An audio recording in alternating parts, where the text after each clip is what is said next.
rivalries. That's what college football is all about.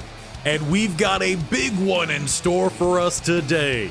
From the Pacific Coast to the shores of Lake Michigan, Stanford and Notre Dame, in yet another installment of a rivalry over 100 years old.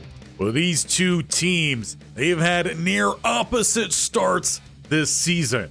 For Notre Dame, starting quarterback Alex Lodeholt has not had a good start to the year. Under 800 yards passing, 8 touchdowns to 9 interceptions. He's hitting on just 55%.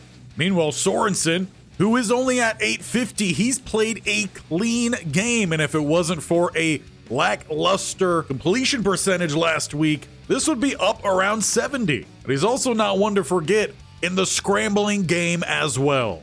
But running the ball, that is where Notre Dame shines this year, behind Terrell Folk.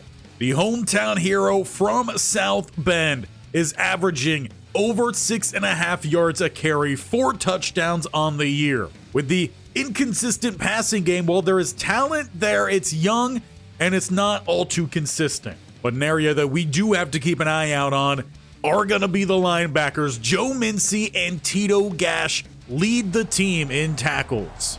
So as we go on the road for the third time this year to the Midwest, we're ready to kickstart another rivalry game. With a deep kick back to the end zone, it will be a touchback. Fighting Irish starting at the 25. And we have a strong streak heading into this one. Throughout the last 5 matchups, our Cardinal have walked away with the win. We're looking to make that a 6, drawing the ever historical record of these games closer. And with a strong start there on play 1, no gain. See if we can keep that on rolling under pressure, and Henry will pick up the sack on Lodeholt. It's a loss of 11, and he's out here practicing his power cleans. The weight room never ends. That's a fun celebration, but let's make sure we get the stop here. 3rd and 21. No shenanigans. As Lodeholt, he's going to look to scramble out here. 3 defenders. He will slide down. The defense picks up the first stop in this rainy game, giving the ball to the offense with pretty decent starting spot at the 34. It'll be 24. Wesovich. No gain. Bouchard and York tag team for the stop. 2nd and 10 then. Cardinal look to go back to the air, where they've seen a lot of success this year. Sorensen, those scrambles, picking up that first down. No defender nor drink cart could stand in his way. To the 44. Back to 24 with a gain of 6. So that does leave a 2nd and 4. So kind of keeping the same step there as Jewell comes on out here.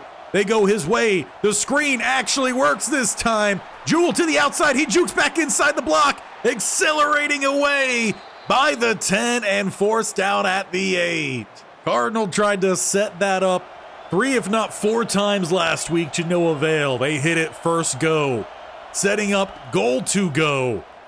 And again having to dance around here, throwing his first interception of the season. Mincy gets the pick, and the threat has been extinguished. He tried to find the trailing receiver, but the linebacker sat lurking. And the senior leader of this Notre Dame defense makes a huge play out the gate. Offense takes over at the 12 with some play action. Nicholson sent on that corner blitz, nearly picks up the sack. 2nd and 10. Defensive line shifts as they flood that side. It's out to Folk, who will get a gain of 2. But quickly the defense forces another 3rd down here. They'll need 8 yards from the 14. Looking to go to the air here, downfield, and nearly caught. Ty Holly rips it away, forcing a punt. Was Lanning, running back 2 for Notre Dame, who nearly got that catch. Cardinal take over at the 45, and it's right back to Wesovich. Down the middle, he picks up 6. We're already seeing quite a bit of running out the gate here. Wonder if the weather affecting the play calling for Coach Barrington. as they go with play action roll. Sorensen will just take this almost as a naked boot all the way down inside the 30. Seems like his legs are feeling mighty fine after last week's running success against the Trojans. Another play action, this time going to the right-hand side. And he'll look for a late check down. He finds Kramer. Gain of 2. But despite throwing that interception on the last drive, throwing cross body back to the middle, still seems perfectly fine for Justin Sorensen. Jewell checks into the backfield here as he'll get the carry. Good juke there. It's another first down for the Cardinal.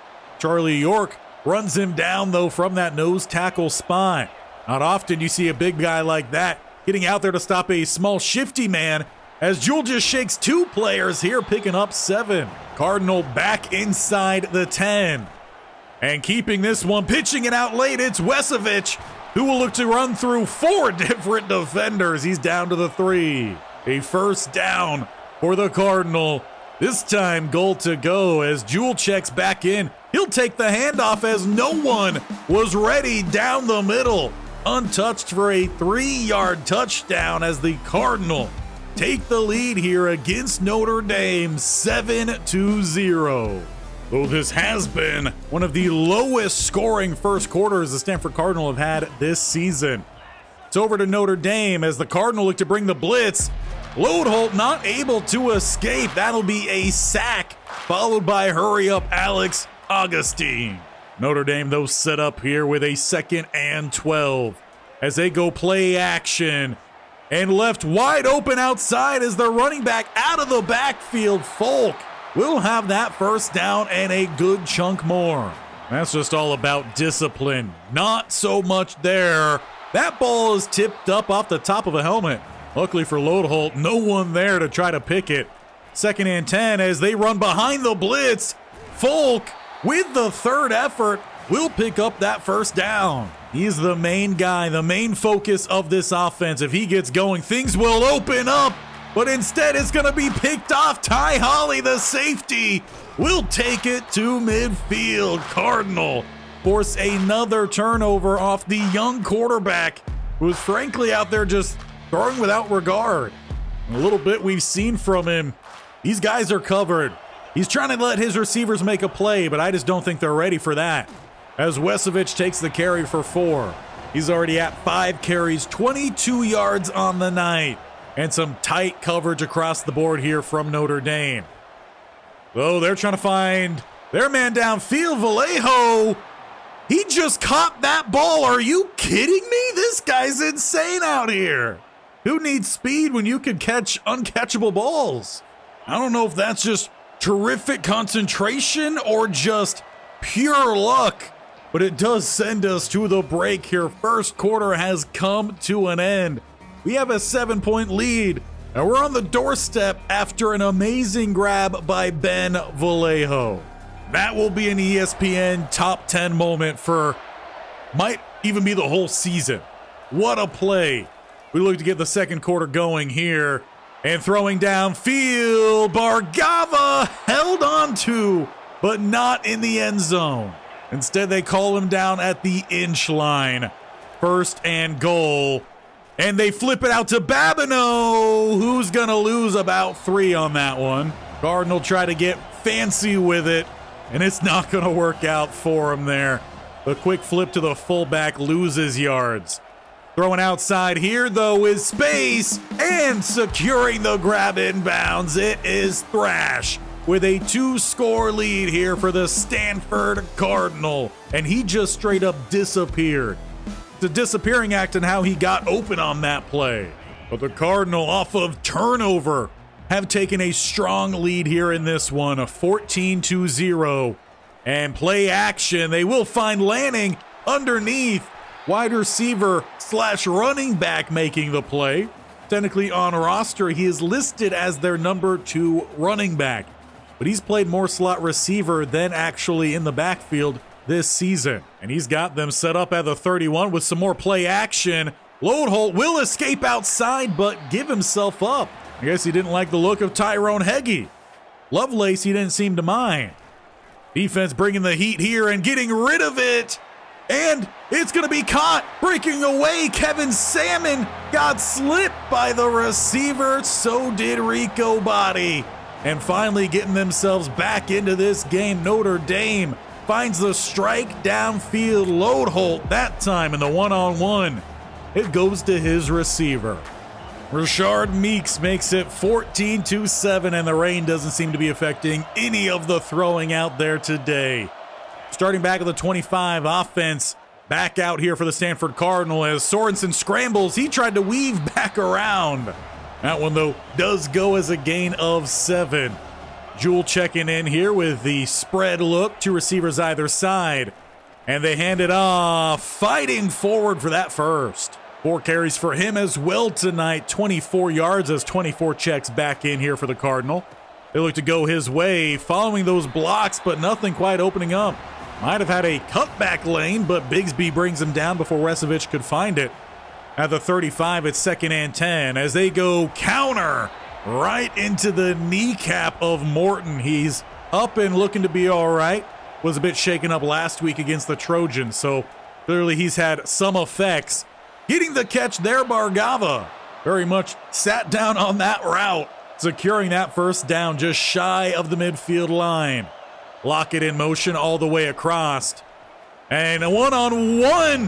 What is happening out here? Sorensen just pitched that ball backwards, or it got punched loose. I don't know what. But Notre Dame is taking over inside the 20. Second looks does look like that ball was punched free. Either way, it's Notre Dame ball. Just kidding. It is Cardinal ball. As Henry dives on that fumble, it's forced by Nathan Henderson, his 10th sack of the season. We just seem to have pure chaos now happening here at Notre Dame. Cardinal take back over here at the 24 with just over 4 minutes to go before half. And again, Sorensen is just dancing around. Patience in the pocket. He'll burst forward for a gain of 12. Seems like his game plan is just to be a menace for Notre Dame in this one at the 38. Stepping up and firing downfield, caught by Wesevich. How he's able to pluck him out of a crowd, I don't know, but Sorensen, a couple great plays back to back as they look to go play action here, looking to go back to Wesevich. Hold on. That's got the Cardinal inside the 30. Jewell will check in after 2 straight grabs as they continue with the play action. It's for Lockett. Can't hold on to that one. The running back seemingly, they could. Forces a 3rd and 1. Same look, Sorensen, though he's making a couple different calls out there. With 2.5 minutes to go here. 3rd and 1, and Jewell just will have enough. Cardinal going play action off of that. Keeping the 2 to the left-hand side, 1 to the right with a single high safety. Under pressure and taken down. Armani Bigsby with the sack and through the 2-minute break. Cardinal, though, they're trying to take up all the time left in this half. And they had a receiver open. They, in fact, still have him open. But Marcus Thorne was being a thorn in the side of Sorensen, taking him down. It's 2 sacks here on plus side. At the 35, they can't afford to lose too much more yards. But they're going to lose about 1 as Justin Sorensen looks to be a little slow getting up. That is not good news.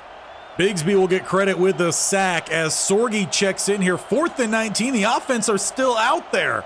A couple hard counts, and Robinson will jump early. Looked like they're trying to get back into field goal range. They'll have to punt. That's not necessarily a great punt at that either. Starting at the 21. With trips look to the left-hand side. Loadholt, what do you got for us here before half? He's going to roll to the right-hand side, looking to scramble, sliding down. Notre Dame calls their timeout. Coming out with just their 2 receiver set. The rest are all running backs and tight ends. With a quick throw, it's outside, upended Tyrone Heggie. Notre Dame, they're trying to find the tying score here before the break. We got just under a minute until then as Lovelace read it. And if it wasn't for a slide down, that should have been a massive gain for the Fighting Irish. Set it's 2nd and 7 as they go underneath to Lanning, who's a little bit short. So they call a timeout. And that leaves 3rd and 1, an empty set. Cardinal look to bring the blitz. Massive holding on the outside. The load hold, he's going to shake that tackle, sprinting forward with the first down. I don't know how the refs missed that one. It looked like Alex Augustine trying to get off the block on the end, and that arm was just waving out there. 1st and 10, check down with a clean tackle, but out of timeouts. That ends a chaotic first half here. Stanford are on top 14-7 in some heavy rain, though that hasn't slowed down the passing. Over 100 yards for each. A little bit more rushing, though, for the Stanford Cardinal. Really, the turnovers have been the biggest factor in this game, something that really hasn't affected the Stanford Cardinal in previous games. Their first interception coming in this first half, end of their first drive. Otherwise, it might be a 21-7 or 21-0 lead here for the Stanford Cardinal. They just got to tune a couple things up here in this rivalry and try to get win number 6 in a row. And to help them try to do just that, they will be starting off with the ball this half. Back at the 20. It's a ace pistol set. As they look to get the power installed here, Wesovich cuts back. Second effort picks up 5. Defense had them where they wanted them. They just couldn't bring them down in time. So instead, it's 2nd and 5 as Sorensen making a couple changes out there. They'll look to try to get a quick pass. He throws to the man double covered. He's definitely not going to want to see that one again in the film room because he had Lockett wide open on the outside. He also has him in motion here pre-snap. 3rd and 5. They bring the blitz. Throwing this time to the wide open man. It's Vallejo who will scamper out at about the 43. Well, that's all the Cardinal need to get done here in this second half. Consistent, just keep racking up those first downs. That's what won them 2 national championships. They'll go right back to it. This time, Thrash had to turn around to get that grab. He'll pick up 7 along the way, setting up a 2nd and 3, just behind the midfield line. Looking to stretch this one outside. Wesovich with a blocker in front. And free safety will not get the tackle, but forces them out. That should honestly be a free 15 at the end. Well in the white, and Mincy lays in a little shoulder. Good thing Wesovich is a power back. He didn't quite feel it. Will be play action off of that, though. Looking for the check down and through the hands of Kramer. I don't know if the rain really affecting that. Pretty good hands for a tight end, but we don't really get to see it there. Sorensen with some more hot routes here, but it doesn't look like his guys are getting it. So at the 28, it's 2nd and 10. And he'll throw underneath. Thrash with the hands. They'll need a little bit more than that, though, on this next play. 3rd and 6. Bunch right-hand side. Single high safety for Notre Dame. As they bring the blitz, it's thrown outside and caught by Lockett. Just too tall for the cover man to try to tip that one away. Great job to squeeze it as well. And throwing, just kidding, he's not throwing. It's a sack, though. Cohen appears to be a bit banged up following that play. Might have rolled over the cleat. Well, I'm sure that didn't feel good for either party. Sorensen seems to be all right. Did get a bit banged up there before half, though, but fighting on through. As he keeps it here, Mincy is all over him. We came into this game knowing the threat that he provides. Going to be lined up here over Lockett with trips right-hand side. And they're throwing outside. It's Thrash who brings it in. What a play. Wide receiver number 4 on this team. That doesn't look like a wide receiver 4. The big body boxes out the cover. And on top of that, brings it down while getting hit, while in a rainstorm. Plays like that is what separates the good from great. But we still got a lot of work to do in this game. Up 14, it's 21-7. Handing it off to number 24. And there's no room for him. Just back to the line. Leaves 2nd and 10. They go quickly, throwing to 10. They're going to need a little bit more here on 3rd down. Following the gain of 6, they go hurry up. Spread empty look. Load hole. What do you got here for against this Cardinal defense? Throwing outside and well outside. It will be a punt. A quick stand from the defense. Leaves us midway through the 3rd with a 2-score lead. Cardinal take the field. And it's counter for Joe Wesovich, rumbling for 12. Charlie York a bit banged up on the play. He could be a real big threat for this defensive bunch, so they will miss him here at the 50. 1st and 10. With some play action, coming across, throwing, attacking that ball is Ben Vallejo. If he doesn't run at that one, who knows, that might have been another pick. Mincy was sat there waiting, but first down at the 40, power to the left. Will be a gain of 4 as Tito Gash shaken up. He's their number 2 tackler. Hopefully that one is just a stinger. Playing out here in the rain, sometimes that could cause some mishap. But a 2nd and 7 with a draw. Joe Wesovich, he takes on that safety and will plow forward for the first. He's a tough man to bring down in one-on-one. Jewell in the backfield, though. It's going to be an end around. Bargava will get to the outside here. Not going to be able to put a move on, but picks up 5.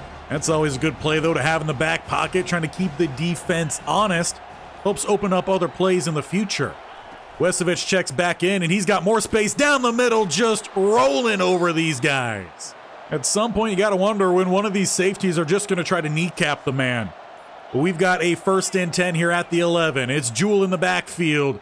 As he tries to cut downfield, he loses 2. Not much space to really get that speed going for him. Leaves 2nd and 12 at the 12. It is motion into the backfield. They're looking to set up the screen.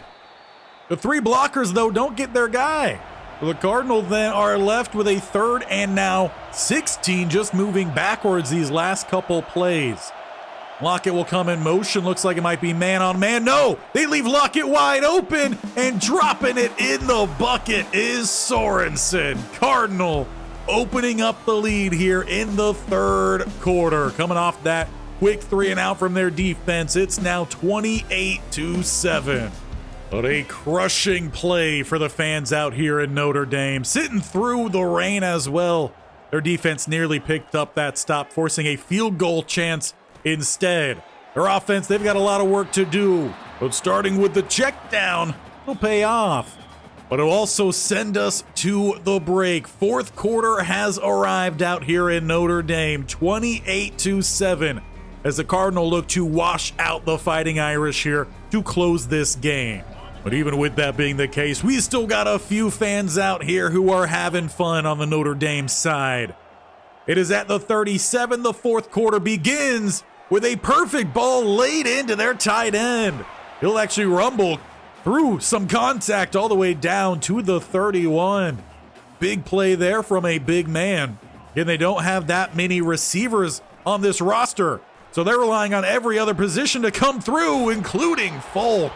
As he takes a massive hit to cap off a great play. Rolling to the outside, and Loadholt, he tiptoes the sideline down to the 4. Notre Dame rumbling and bumbling down inside the 5. I don't know how he got away on that one. The 1st and goal, they get motion into the backfield. It's going to be jet sweep. Lanning just back to the 5. And hurry up here for the Fighting Irish. They know they are running out of time. Both teams looking to get set. 2 receivers now motion over to the left-hand side, leaving one to the right. Read option, it looked like, and he gives that one to Folk to just get absolutely crushed. A loss of 4 and a 3rd and goal at the 9. 3 to the left-hand side. One was left wide open right side. Loadholt will scramble back to about the 5. Looking to keep the offense out there here. 4th and goal. 2 receivers spread either side as a new running back is checked in here. Number 26. Some crossers and looking to bounce to the outside and denied the goal line. Defense will stand at the 1. What a play made by Rico Botti. But it has us well backed up here, and throwing outside, it will be a safety. They tried to get to the outside away from the congestion down the middle, but Mincy, he makes a great play on Jewell. And perhaps that sparks a little bit of life to Notre Dame. As we are just about over 6.5 minutes left in this one. Shaking one, he gets by another. Loadholt, he's by the 50. Both the young quarterbacks out there today, they're just showing tremendous talent on just escaping rush that you would imagine would result in a sack. Big hit. Lovelace arrives first. It's Henry from behind. But Folk, he's going to have to find a way to shake that off. Notre Dame, they need him out there. 2nd and 15 here. Loadhold have anything crazy for us left in that tank? Well, a great throw back across the middle as Dragan got beat in coverage. A rarity that what we've seen from him since he did transfer in from UW. But it's got the Irish set up down here as they set up a screen even. Quick tackle, Manu. This is back-to-back drives. They've worked into the red zone. Barely getting that handoff in time. Folk has the first. We're seeing pretty heavy rotation on this defensive side. They look a little gassed after the lack of a breather following their goal line stand. To the outside and shaking one. Loadholt will gain one. They'll look to get back to it here at the 11. Going with a stretch. And Ekior, what a great stop. Help has to come in to finally bring him down. That man just went from playing edge rusher to linebacker due to the hurry up, and he still makes the play. Great job. Maybe a do-it-all kind of man from high school, only in his 2nd year playing here for Stanford. He was redshirted last year. A 4th and 6 yet again here as they will go to the air and not able to escape. A 2nd straight goal line stand. Another great example of what separates good from great. Showing off the power there, Henry runs through the tackle. Gives the ball over to our offense here, the 13, and we just need to run some clock. Wesovich, 2nd effort, will pick up 7. A great job there, and another example. We can say it over and over again. Babineau with a handoff here. He's got the first down for the Cardinal. Why not? Let's get the fullback involved too. A little fullback love as we march closer here to the 2-minute break. It'll be a counter. Wesovich left-hand side, rumbling for 9. And that has him over the century mark in this one. I think for the first time in his career. Jewell will be out here following that 2-minute break, and he'll pick up the first down for the Cardinal. Just looking to end this one. 3 timeouts remain for Notre Dame. Will they look to use them? Jewell breaks it to the outside, a little spin move as Charlie York is a bit banged up, though that's a different Charlie York than the last time. It was number 94 the first time, and he's out here at the right nose tackle spot. Not sure what's happening there, but he gets washed down as Jewell picks up the first. With Notre Dame not looking to call their timeouts, the Cardinal in victory formation. Well, it wasn't necessarily pretty out there. In a heavy rain game, the Cardinal get the job done 28-9. What I believe is their lowest scoring affair, but the defense, they made plays when it mattered most. 2 goal line stands late on in this game that could have been the hope the Fighting Irish needed. But the player of the game will go to Justin Sorensen. 81% complete, 3 touchdowns. He escaped some heavy rush at times as well. Everyone, though, put in the big work in this one. But that is really what separates those good teams from great. You need more than just 1 or 2 guys like what Notre Dame had. You need everyone to show up. And today, the Cardinal did. And just as last week, battling in tough games, we get the recruits. Joey Pino out of Duncanville, Texas, the 4-star gem interior offensive lineman, is headed to Palo Alto. We will also see 4-star gem out of Milwaukee, Wisconsin, Hugh Jasper. And joining him from Miami, Florida, and another 4-star gem, Danny Foss. But how about a 5-star for you, cornerback Cameron Pettigrew from San Juan Capistrano, California. But again, repeating like last episode, we land some great ones. We do miss out, though, on Stephen Adai. A power back we were looking at who ends up committing to a local team for him from Sammamish, Washington. He's going to UW. He was an intriguing power back here who had both speed and a power blend. So we'll go back to the market and we'll look for another running back, because as of right now, he was the only one we were looking at. As for the rest of recruiting, things are really heating up here. We are struggling to get to the top here on Tim Cookus. Now, last time we had selected the wrong group, and once again, we did the same here. So it's been hard to find what he's looking for, and unfortunately for us, what he is looking for is the worst possibility for us as we take a look at what his actual group is. Playing style, B+. Playing time, C+, with proximity to home being an F. So for now, we will not be hard selling on Cookus. We're going to change up our game plan with him. See if we could get back into this race, Louisville well in front. And to do that, I think we need a switch to just send the house. So we're going to have to take everything off the board here. Send the house, DM the player, and on top of that, we're going to search on social media. We'll give him some likes, some thumbs up, whatever it is. Make sure you leave our guys some thumbs up as well. See if that helps us out. We do have a visit in week 8. We just have to make sure this battle gets to that point. But for a lot of these other guys, visits are starting to be scheduled. We have a big one here with Duke Bullock as he is leaning to go towards Tennessee right now, but we do have several other ends, so we've got competition for all these guys, but that is what makes the team as good as they have been. All right, now for the competition not on the farm, we have what is most likely looking to be our biggest game left of the season next time. We've got Colorado, and we continually, just like we did against Washington, have to go on the road there. They play very well at home, so we'll see how that game goes. But then we got Arizona State, Fresno State, New Mexico, who did move up to the Pac-12 this year. Utah, who has very much struggled and constantly been at the bottom of the Pac-12 or in the Mountain West. Then we have Cal and Boise State.